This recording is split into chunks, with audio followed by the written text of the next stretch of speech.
Hey Frontline fans, welcome back to Comic Frontline and Fans. You're back with me, Mike Spider Slayer, getting ready to bring you another part of The Walking Dead.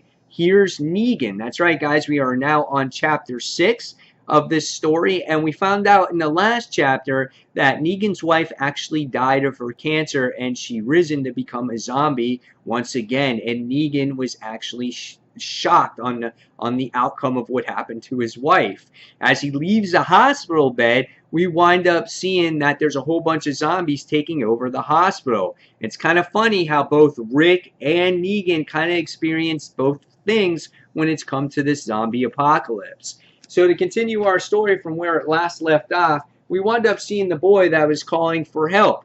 And he's asking for help, and Negan comes running to his aid, and he takes the zombies, and he starts throwing them against the wall, and he starts beating them up, and as he struggles with the battle, he grabs a fire extinguisher, and he starts pounding them in the face. And this is obviously before the baseball bat Lucille. And he starts pounding them and pounding them and pounding them. And the next thing you see is the fire extinguisher breaks, the zombie blows, his head blows up, and the kid is giving him an advice from behind the scenes. It says, "You gotta knock him in the head, mister." He's like, you know, you get these. I saw him get shot 5 times, and they still got up. And so it's like this little boy knew so much. And I'm like, dude, how does this kid know so much about these zombies if this is a new zombie outbreak? And so what happens is Negan can't believe what happens here when he's talking to the boy, and he's like, "I'm a fucking murderer." And so as the reader, you actually get to witness the first time that Negan has killed something. Even though they were zombies, he still thinks that they were alive.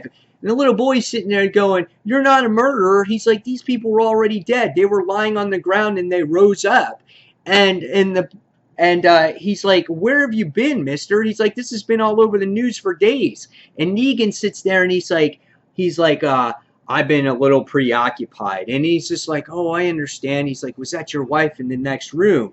And Negan just sits there and says, "You know what, kid, I'm a little beat. Why don't you take care of that other zombie down the hallway?"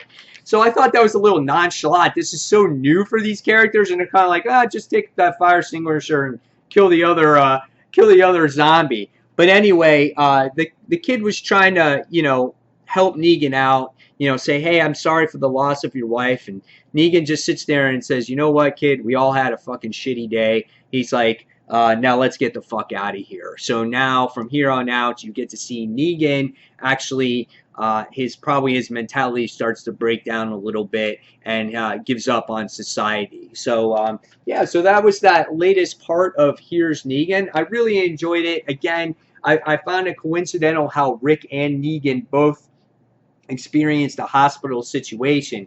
Rick woke up in the hospital not knowing what was going on, and Negan actually didn't know what was going on because he was so focused on his wife, on the last moments of her life.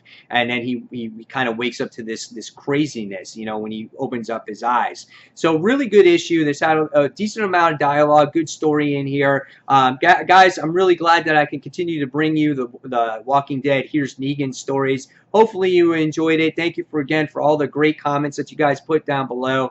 And fans, until that next Here's Negan part, this is Mike Spider Slayer saying thanks for watching Comic Frontline, and I'll see you guys real soon. Bye.